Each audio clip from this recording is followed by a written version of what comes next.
All right, we are now recording, so welcome to the class of arranging. And just a little review from last week. We started very basically talking about the components of styling, and this is what I was mentioning about interacting with each other, because if you do that, people can get ideas from things that you tried last week. So a few basics that we spoke about was the short, frequent intervals of playing, as opposed to, now if you sit down and an hour goes by or 2 hours, great, I'm thrilled, that's wonderful. But if you're trying to master something and rehearse it, a few intervals is better than a long amount of time, because you can do it, you know how it is, you play it over and over and over, and you might get tripped up in the same place each time, and after 4 or 5 times you're like, this isn't getting any better. So that's why I think that the frequency is real important. We have a question from Ann Null in Texas. Hi, Ann. You can unmute yourself. Go ahead and unmute yourself.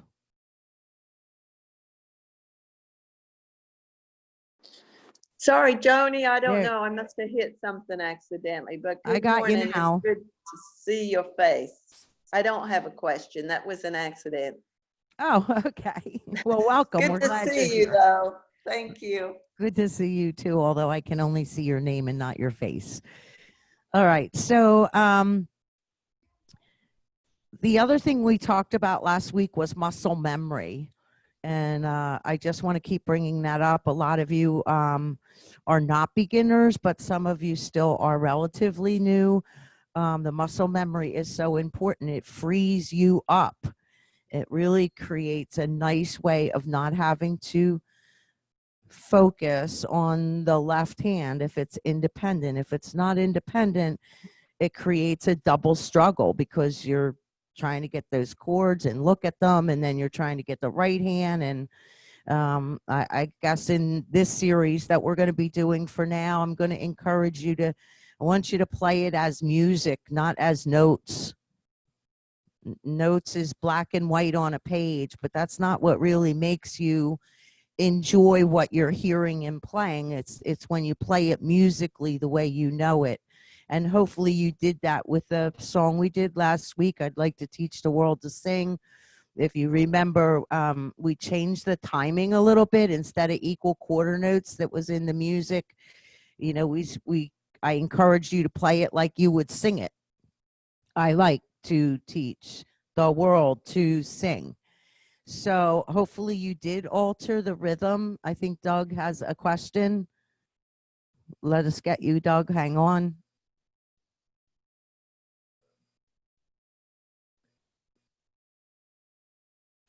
Can you hear me okay now? Okay, now we can. Thank you. Go Good, ahead, super. Doug. The unmute sign just popped up, so I pushed it. You know, Joanie, if everything you're talking about, I wanted to just say and it maybe sounds simple to a lot of other people, but not to me. One of the things that you said last week that I practiced this last week, you know, since our class, was you said, it's fun to sit down and play for an hour. An hour goes by real quickly. But if I'm starting a new piece, and I was working on Mac the Knife, you said something about, it's good to sit down, play it through a couple of times and go do something else. Come back and hit it again. Go back and do something else, you know?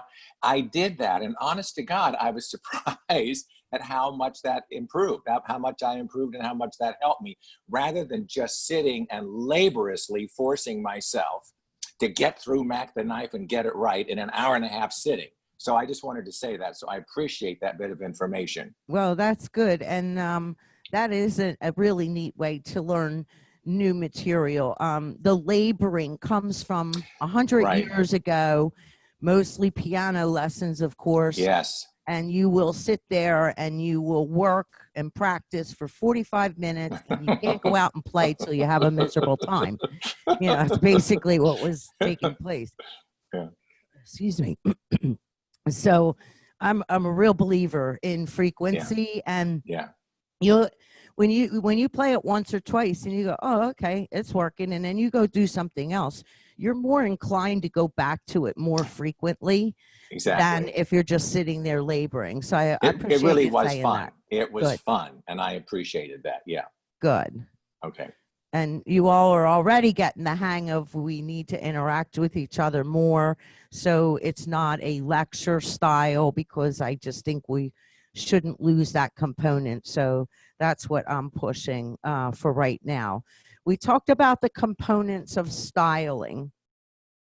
Some people think about it and some people don't. So in the components, we discussed setting the instrument up from left to right. That's a really important thing to do, because if you try to set up something on the right and then you go to the left, it'll kick out what you put in on the right. So remember to go from left to right on the instrument. And so the first thing we would probably choose is a rhythm style. And then we'd also make a decision, is it going to be with drums or without drums? And just adding or subtracting the drums can make a whole difference in the sound without you having to touch a lot of buttons. So I'll just join this to the song we did. I like to teach the world to sing. So raise your hand if you would like to tell us which rhythm style did you choose, because we went over certainly a lot of options depending on the size of your instrument. So I would love to know who settled with what.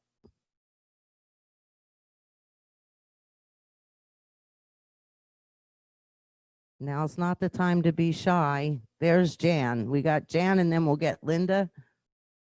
Okay, Jan, you can unmute yourself. Yeah, when I was on the marquee, I used Bert's Bounce, but we also have the Easy One, which we're going to take with us in the RV. So that one, I just used like a big band thing. Standards, full band. Yes. Right. I actually was doing Burt Bounce this morning, and I don't know what it, I don't know if it was the morning or what, but it wasn't working for me as well as it did last week. I just wasn't as thrilled with it, and I went to soft tap shoe, and I was much happier this morning with that than I was Burt's Bounce. But they certainly work. All of them work that we talked about. We talked about another one, Swing and Sway, as well. Linda, you had a comment? Yeah, I did. I played, can you hear me? Yes. Okay. I played it at full band and smooth. I used grand piano. Under more, I did bells, and I played it at 92. But my question is, when the song says rock, why does it say rock? Because it certainly doesn't sound good with rock. Yeah, I think you missed this part of last week's class. I made a big deal about when you open any Hal Leonard piece, at the very top, they give a registration. And typically the registration makes absolutely no sense at all. The reason for that is because Hal Leonard writes for anybody who would buy this easy play music. They don't know what options we have on a virtual orchestra and on a Lowry instrument. They don't know that. So their suggestions are as generic and, in my opinion, weak in a lot of cases as they can be. So what I told everybody is, don't look at that. Well, I don't know what to use. Well, it says rock.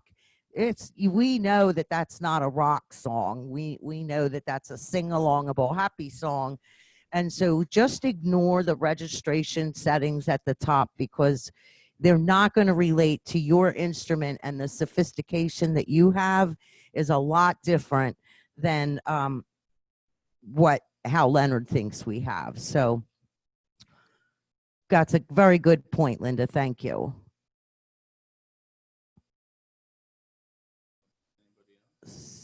Marlene, you can unmute yourself, Marlene. Good morning. Good morning. I'm still having a problem when I start a new song as to what I should, what settings I should make. Do you have any quick method when you sit down and look at a song? You want to know what kind of beat it has. what kind of rhythm it has, but I'm still having problems because I can sit down one day and have a setting that I think is good for me, and then I can sit down the next day with the same settings and it doesn't sound good. So is there more than 2 settings to a song? Sure. I think you have a lot of flexibility, and there's a lot of factors that play into that, finding a rhythm. The first thing to ask yourself is, do you know the song? Now, Lord willing, you do, which will give you a little bit of a clue. But the second thing I always ask myself, is this an up and down rhythm song, or is it a side to side? Because that makes a really big difference in which rhythms you'll choose. If it's an up and down, for instance, march is a very up and down rhythm. Soft shoe tap, whatever that thing is called, that's a side to side rhythm. So that's one of the things, that elements that I ask myself is, what kind of tune is this in the accents that it's going to be given?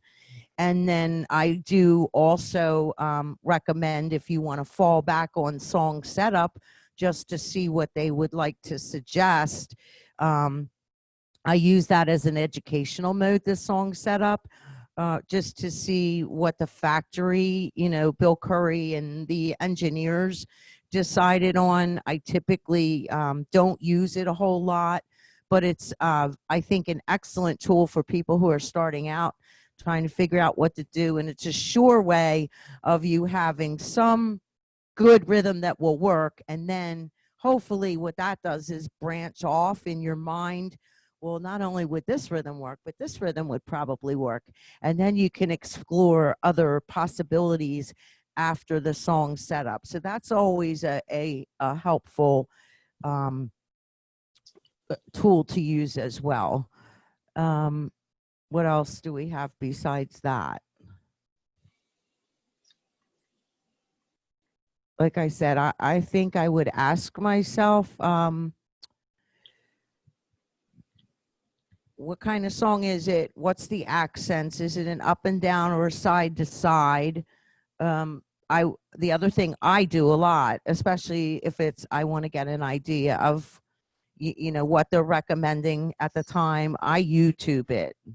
I really like to go on YouTube, and because there's always more than one version. And then you find one that might be familiar to when you knew the song or you were growing up with the song.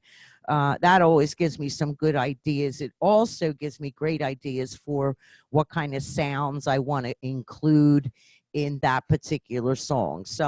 One version you might hear is kind of mellow and smooth. Another version you might hear, which is going to come up today in the new song, is done brassy and sharp and not smooth. And so you get a lot of different versions. And I always say, go with the one that you know that you're accustomed to. This song that we're going to do today, Cute, I learned it as a band, a harsh, not smooth, staccato tune, and that's the way I know it. So that's the way I would want to hear it. So I think it's really important that you go on what you know, and then explore the song setup, explore the rhythm possibilities. You know which rhythms relate to which. And the beauty of our instruments, regardless of what size instrument you have, the genres are all grouped together. So if we have a small instrument, but we have a virtual orchestra instrument with 3 performers, we know that all 3 of the smooth performers, full band, pianist, and guitarist, we know are all going to be workable and similar, if you will.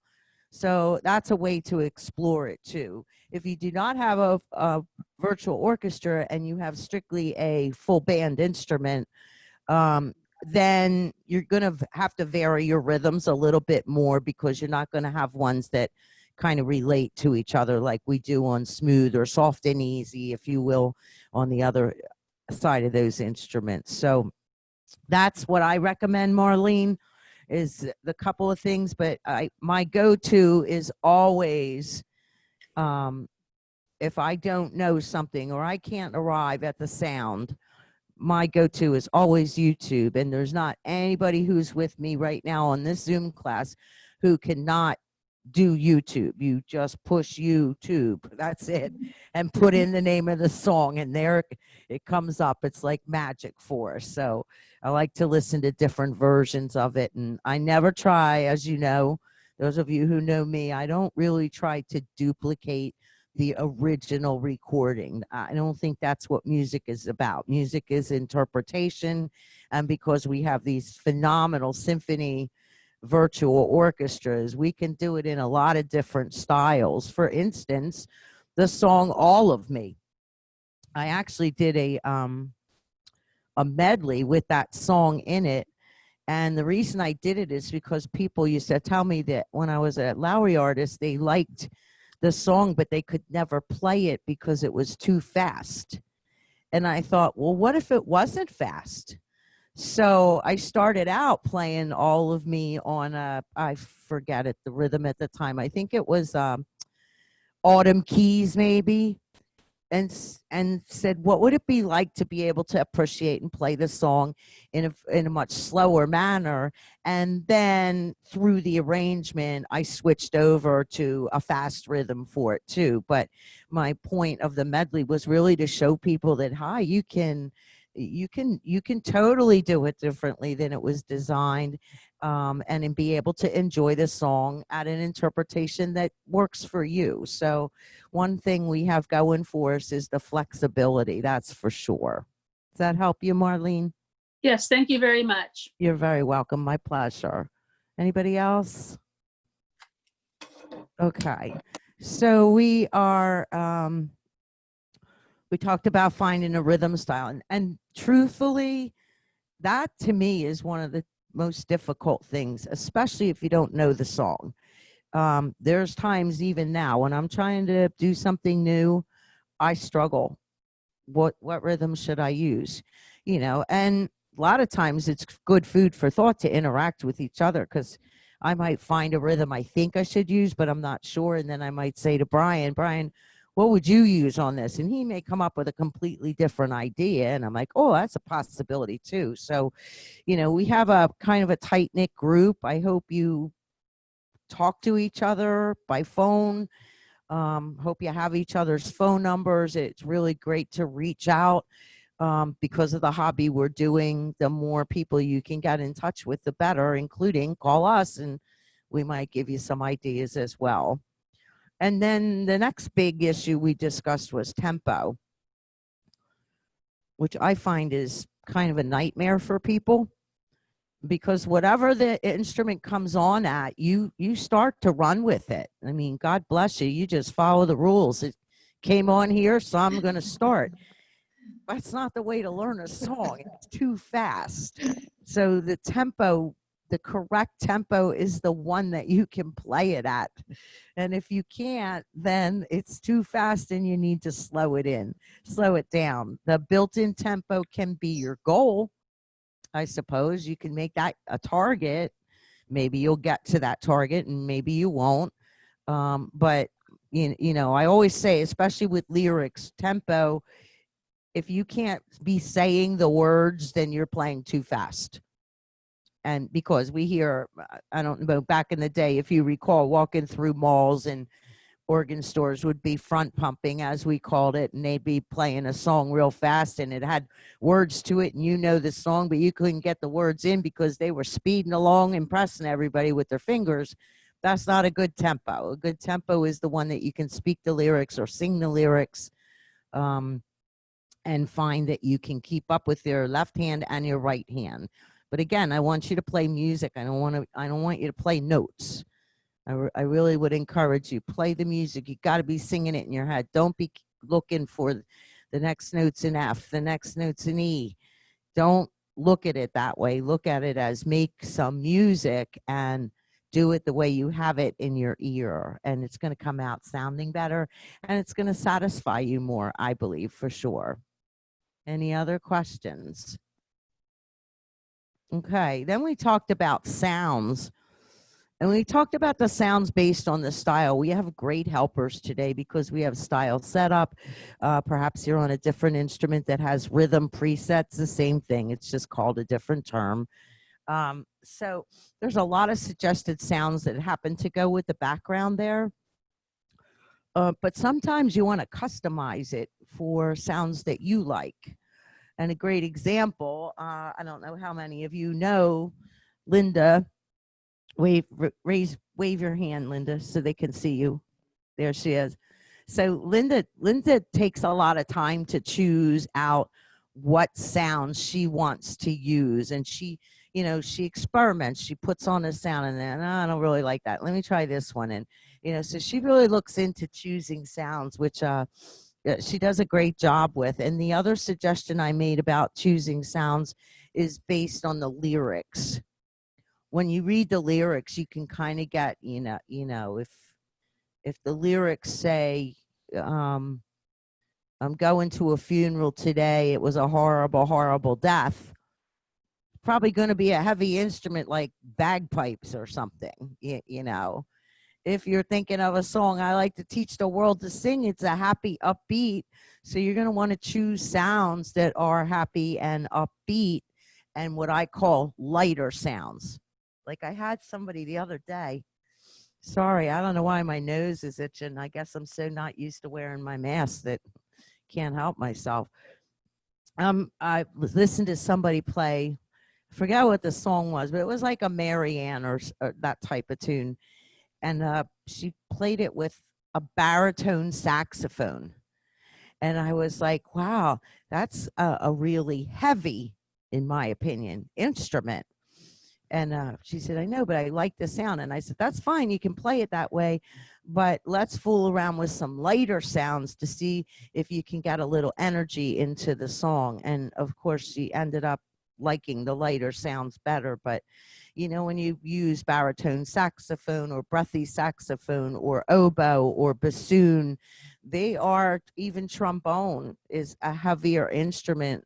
When you turn on standards full band, it comes on with a trombone, but there's a lot of songs that I like to play that's not the first sound I want to hear. It's heavy, so I want to hear something lighter, and then maybe build into it or add some strings to the trombone to give it a little lift, as we say. Something underneath the trombone can support it well. So it's really based on the style that sounds are being offered, but also based on the lyrics. And then once again, my go-to is I'll go back and do YouTube. I don't even listen to the whole song sometimes. I just click on different artists just to get an idea of instrumentally what did they use. And then I kind of draw my own conclusions and go back to the instrument. So when you do YouTube something, you don't have to listen to it from start to finish. Just turn it on, listen to some sounds, and move on to the next person, and then go back to the instrument and see what your options are. Obviously, the better instrument you have, the more options you are offered, which is amazing. Obviously, to the top of the line instruments, we have incredible sounds. Changing sounds in an arranging class is a must. That's what makes it an arrangement, and that differs from when you just quote unquote play a song. So changing sounds, don't start at the beginning, go to the end on one sound. You really got to get used to varying your sounds. And is it, I think Doug last week asked me, was it 16 bars, 8 bars, 16 bars? It can be. I stress that perhaps you could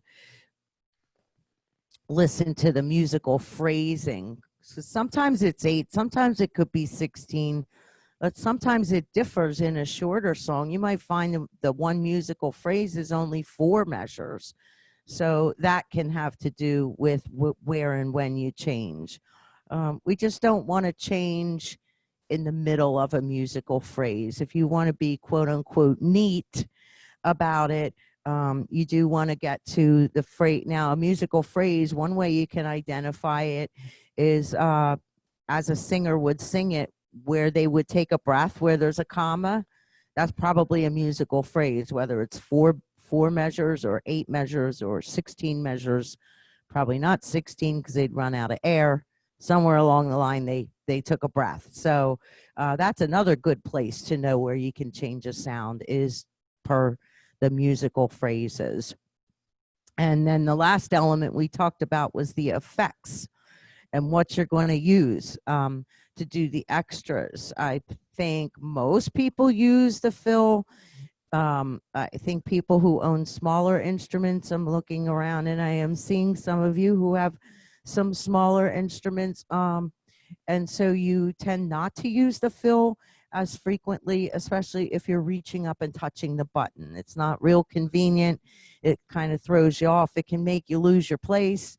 So we do recommend being able to use the foot switch, because most of you would have a foot switch. And if you are midline or higher, you also have the ability to put it on your pedal. So you step on any pedal.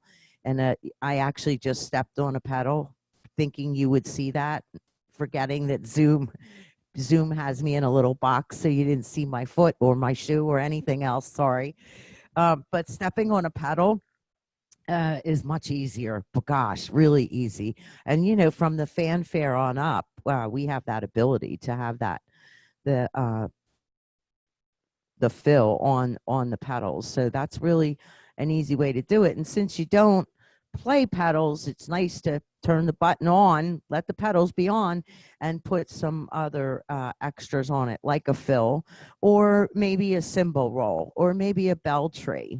And I'm looking at some of your faces right now, and I absolutely can hear what you're saying, because they're going, yeah, well, I'd like to put some of those things on the pedal, and I don't really know how to do it. And I couldn't find that cymbal roll. I looked 25 times.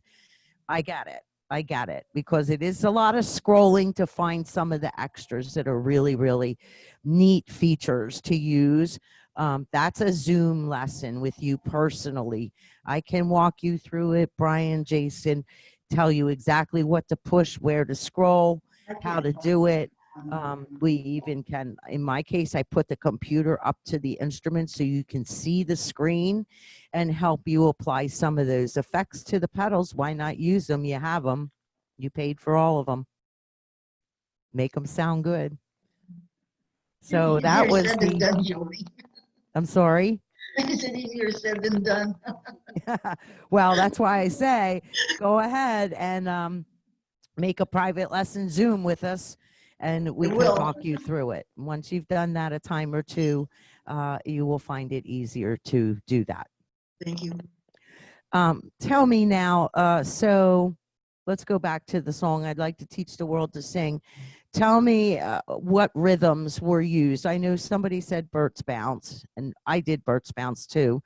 And then that's right, Jan did that. And then today I got off of that and did soft tap shoe, and it pleased me more what I was hearing. Did anybody use any other kind of rhythm? Doug. Can we unmute Doug? Okay, Doug, unmute yourself. Yep, there we go.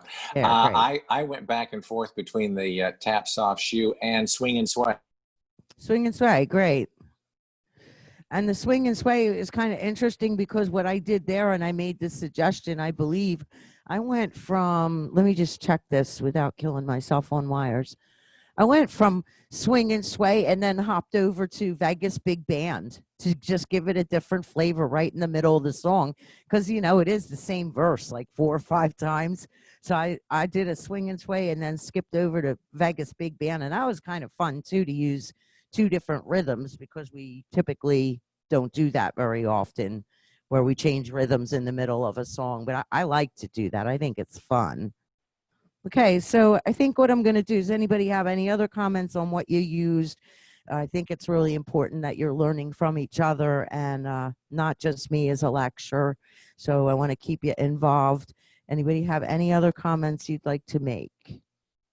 Al Larcher has a comment. Let's get Al Larcher. So I go. Use both the Oscar swing and both of them worked. You used Oscar swing and what? Got swing. Yeah. Excellent on the aria. Excellent. Yep. I thought both of them worked real nicely. Yeah. Did you use dimensions as well? I played around with that a little bit. I didn't see a whole lot of difference. I really like that because in dimensions, you know, the dimensions sit on your screen. So once you get the sound you want, now you're no longer touching buttons. You're just touching the dimensions in the screen, and you go from one sound, and then there's two sounds, and then there's three sounds and four sounds. And that's something we've never been able to do before. So I would encourage you to experiment with that a little bit more. If you, anyone who has an aria is really blessed, and Grand Marquis as well, have a couple of dimensions as well. So that's an option. Thanks for sharing that, Al. I appreciate it.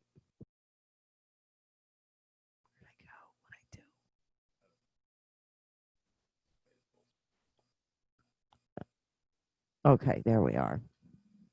So I think what I'd like to do is go ahead and play the song for you now, and then we'll move on to Cute. It's on page 33 if you have that rainbow book. And I think I'm going to go with Soft Tap Shoe to try it out. If you remember, we put in a little transpose, and we changed a couple of sounds, different points in time. So if you didn't get that, you might want to mark it in your music. And I'm going to travel over here, although I'm not sure how to get there. If you could see this classroom, it doesn't look anything like what you remember. That's for sure, because there's just about 100 wires in here running all over the place for the equipment. So it's a little strange, but it doesn't look really aesthetic. So I'm kind of glad you can't see it. All right, here we go with I'd Like to Teach the World to Sing, Tap Soft Shoe.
Now, something to recall on that is, you know, if you do go through and you're changing your style setup or rhythm presets, what you're going to hear, and this is another reason for you to record yourself, because you probably won't hear it as you're playing it, but if you stand back and listen to it, you'll hear the background changes depending on which sound's coming on. And I heard that very specifically in this one using Soft Tap Shoe.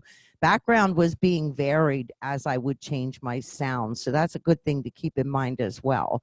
And I started light and I built up and then got to the bigger brass sound at the end of the song. Are there any questions for me before we go on?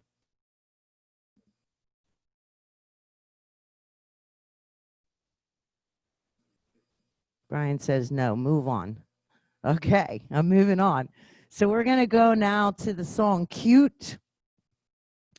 If you have the book, it's on page 6.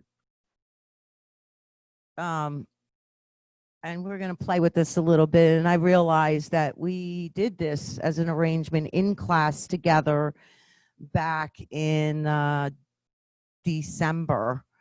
But because this class is an arranging class for all levels of playing, I wanted to choose a song that I knew even if you're a beginner, you could get it. Now, I know this as a kind of a big band, aggressive, if you will, jazzy type song. It's cute. It's a great title for the song.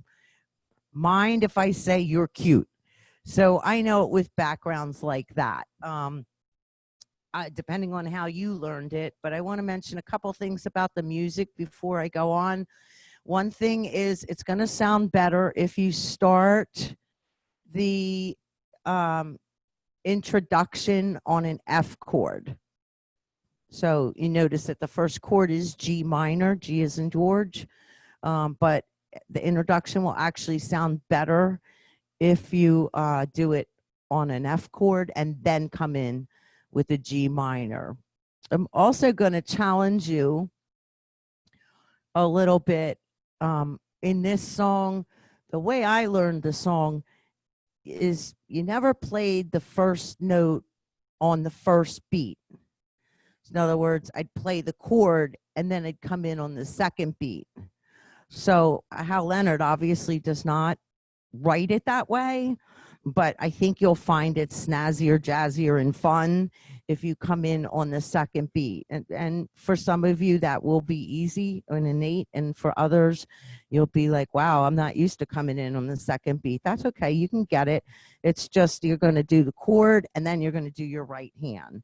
And in every section, line 1, line 2, line 3, measure 3, these are all the sections where you can come in on beat 2 instead of coming in on beat 1.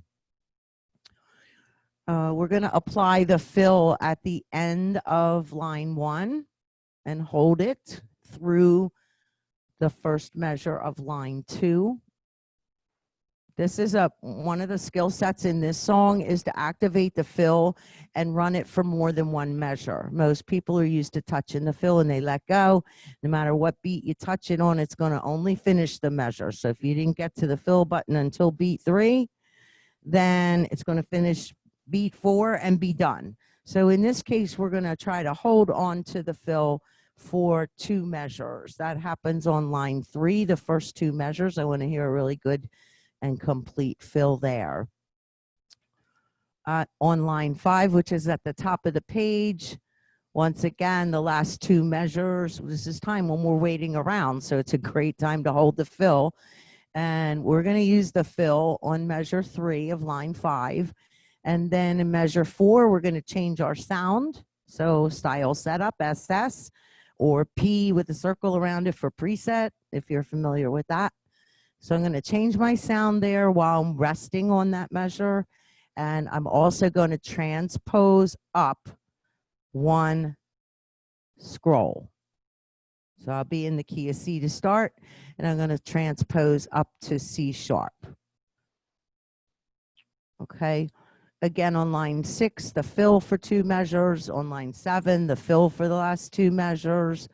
And something I want to mention on measure line 8, I'm sorry, is the second chord on line 8, the second measure, you see a little tiny B flat minor. That's a really important chord. They left it in small without squaring it because it's not the easiest way to play the song, but it really is not that hard. It also occurs on line 4, the very first chord, B flat minor. That's, in my mind, in my ear, I should say, I think that chord's essential, and it's very easy. You're gonna, I don't know if we can zoom in on the keyboard or not, but we're just gonna turn the easy button on for right now. But your thumb is already close to the B flat. So all I do is take my whole hand and raise it up. I have a D flat, D as in dog, with my pinky, and a B flat with my thumb. And then when I'm finished, I'm just going to slide right back into my home position, or my putt position as we used to call it. So I'm on B flat minor, slide right back. My second finger is still, as you can see, at the F, and that's the very next chord. So I would encourage you to play that chord in that position so that you do not have to move your hand a lot. So it comes up twice, once on line 4 and once on line 8. It's a pretty essential chord. Now, when I got to the bottom of line 9, I put in 2 dots at the very end, the last measure. And then I went back up to the beginning of line 8, just one line before it. And I'm going to put in 2 dots at the beginning of that line. So I'm going to do a little extra ending by playing that last 2 lines twice instead of once. And that'll make it sound complete. Are most of you familiar with the song Cute? Are they shaking their heads, Brian? Oh, you're shaking your heads. No. Okay. Well, I think you're going to love it, but let's get on with it. So I'm going to use it the way I know it right now, which is going to be Vegas Big Band, because that's the way I know the song. We have other options I'm going to give you that you can alter it. If you use Song Setup, it's actually going to come on with Satin Lady. We can use Frank and the Count. If you're on the other instruments, I'm going to encourage you to use standards. On an SD Freedom, Styles 2 standards is a swing band that's really fun. On an Easy 10 or 4, standards, full band will work just great then as well. All right, so first let's give it a try on Vegas, and then I'm going to move over to the other instruments.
And I played along with the ending, and you don't have to do that. I did it because I can't help myself, because I love that ending and it's so fun to play along with it. So that's what I did. I'm going to move now over to the SD Freedom and the Easy 10, and gently here, so we can explore the different sounds. I also wanted to mention about Vegas Big Band, Frank and the Count. Satin Lady is a slower one, and I may come back to that toward the end so you can hear it. It doesn't go nearly as fast. You don't have to play it up to tempo. That's not a problem either. But the most important thing about the song Cute is don't play smoothly. Like, you know what, you heard me play on the notes, and I didn't hold the note. I got off of it, right? That's what I want you to do. Don't play it smoothly, because it's not meant to be like that, at least the way I learned it anyway. So you can play it any way you want, actually. But if you want my suggestions, that's great. So let's give it a little different flair now. I'm on the Easy 10, the Lowry at the moment, and I'm going to do standards full band. And I'm going to start with style setup number 2, because it's light with the vibes. And then I'm going to go to style setup number 5 at the end, which is the brass. One thing about the Easy 10 and the Freedom is go to the feature button. I don't know if you can see this, if maybe Brian can zoom in, but I'm going to go to the feature button, and I'm going to push and scroll till I get to Transpose, and I'm going to select Transpose. Now, the not fun thing about this is that Transpose is internal, so it's sitting in the window and you can't see your home screen. but you get to activate the feature if you leave it sit there. So I'm going to recommend that you do that. And we'll start this off with our introduction.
So that was a little different style. It was a slower pace. We were moving around a little bit. Can you hear that I was playing the main section on the second beat and not the first in each measure? Can you nod your heads? So I know you heard that. Couple heads nodding. Okay, so yeah, I just prefer not to play the first note on the first beat. Wait till the second beat. And then, like I said, if you're on a Freedom or an Lowry Easy 10, your transpose is not a button, it's internal, so you kind of have to make arrangements for that ahead of time. If you're on a mid-size instrument or up, you have a button very close to your fingers, so you can just touch it at the time and transpose that way.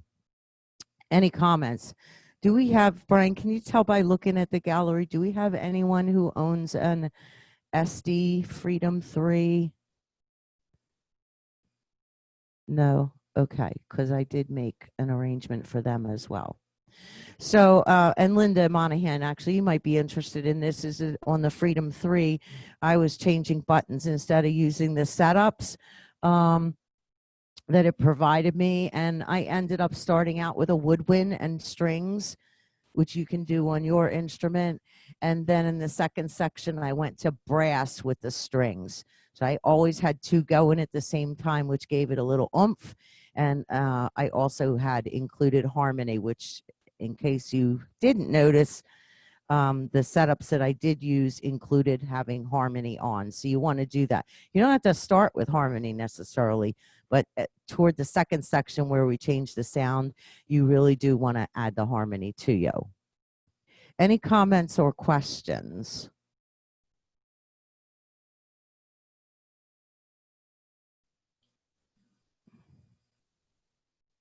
After you have heard it a couple times, is it a little more familiar to you?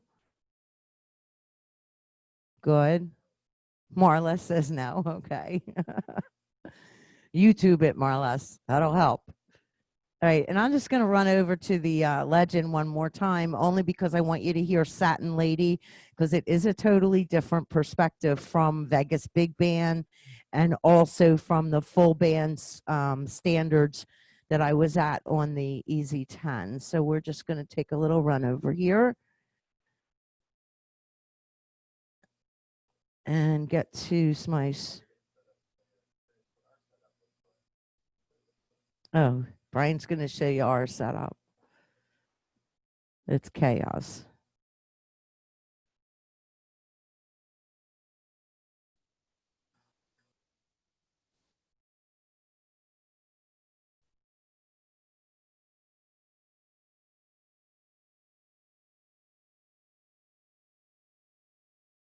Okay, I'm scrolling now to cute. Oh. Well, I am on a legend right now, and apparently Cute is not in song setup on a legend. So obviously the last time I must have been on an instrument that was a little bit more detailed and had that. So if you have an upper end instrument, go ahead and try the song setup, because it is definitely a different perspective, but I can't help you hearing it right now because this is all I have as a legend. So I'd like to hear your comments of the class. I hope we're going in the right direction as far as being able to have you not only learn from me, but learn from each other and appreciate the music. But we would like the feedback, because obviously we're going to be doing this for a little while, and hopefully each time we'll get a little bit better and better. So if you'll just raise your hands now and give us some comments, that feedback would be very appreciated. Yes, Doug. Yes, Joanie. With Vegas Big Band, did you push drums, or was that built in to the setup? That's built in. That's what I thought. Okay, that's all Yep. I needed. Thanks. That's totally built in. You're welcome. Okay.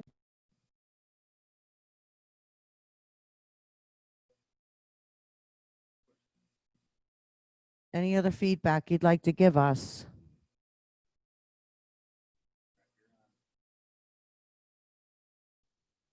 So your feedback is important. So I hope you'll give it some thought. And even if you call after the fact and you have anything to say, we really value your opinions and we'd like to hear it.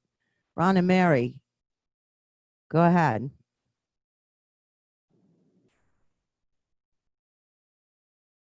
Style and those things much better.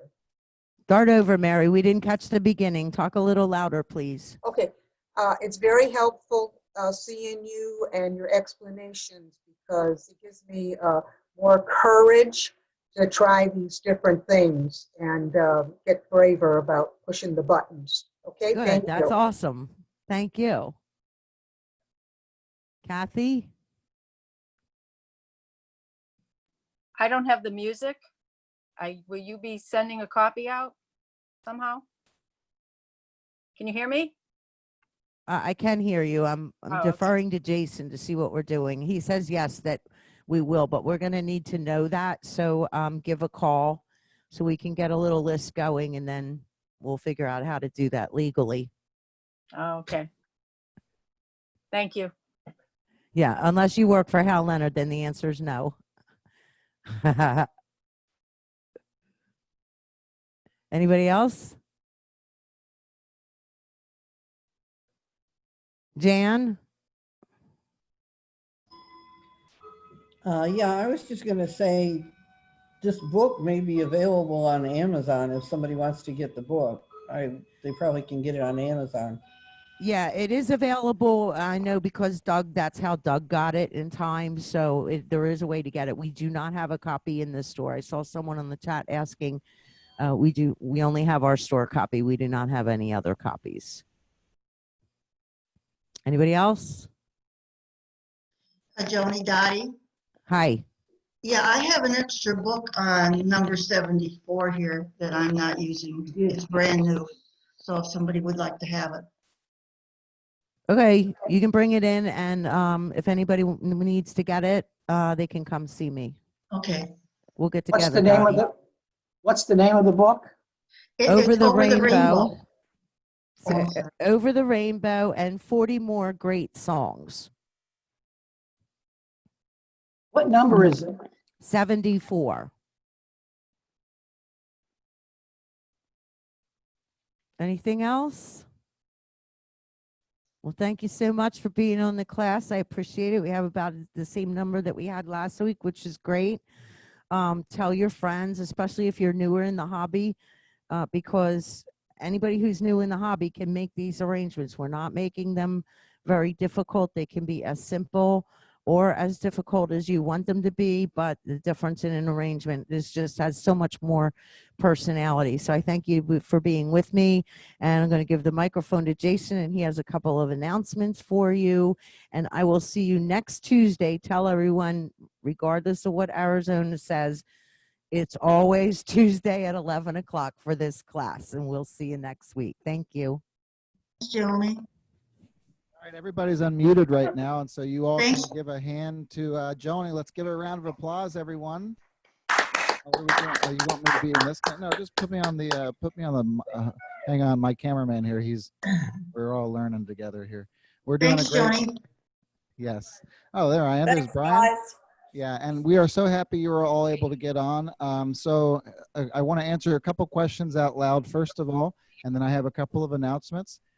This is going to be a recurring class, and until we run out of songs, I think.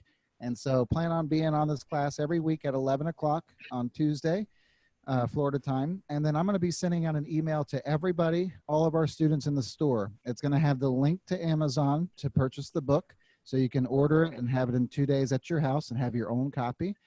We are not able to make copies here, but for today's class, I will scan it and send it out to a group of the people that are on today. If you don't get the music, I already had a couple people call, and I heard somebody else, Kathy or somebody, anyway, somebody else didn't have it. We're going to send out the music today. But in that email, I'm also going to include the Amazon link so that you all have the ability to just click the link and jump on and purchase the book. It's like $12.99 or $10.99, and you guys know Amazon, you'll have it by the end of the day. So good to see everybody. We're so happy that we have the technology here at our store. I'm very proud of Joanie and very proud of Brian because we've come a long way with Zoom, and this store hosts a lot of different things for the whole company. And so we dedicated this class to just our students. We don't invite anyone else except the students that are in this store that are active with us. So again, thank you all for being on. Today at 1 o'clock, if you have an A-series organ, a Liberty, Sterling, Patriot, anything in between. Today she was playing on a Legend, a Prestige, Prestige Plus, a Symphony. If you have any of those instruments today at 1 o'clock, I'm doing a workshop on Zoom for the company, so you're all welcome to attend that. And of course, as you know, Wednesday and Thursday at 2 o'clock, yes, is our virtual classes, company-wide, or variety classes that have been going great. And then this Friday at 2 o'clock, yes, 2 o'clock. All right, 2 o'clock this Friday, we have a concert with a guy who's never been to this store to do a concert for us here. His name is Rick Anderson, and some of you have maybe seen him at an Organ Fest or something like that. But he's doing a Zoom concert. He's an incredible player. So I encourage everybody here to be on that concert this Friday, 2 o'clock. And bless you all. Good to see you. Stay safe. And we're going to go ahead and end the meeting here. So thank you again. Talk to you soon, guys. Thank you. Thank you. Thank you. Thank you. Bye.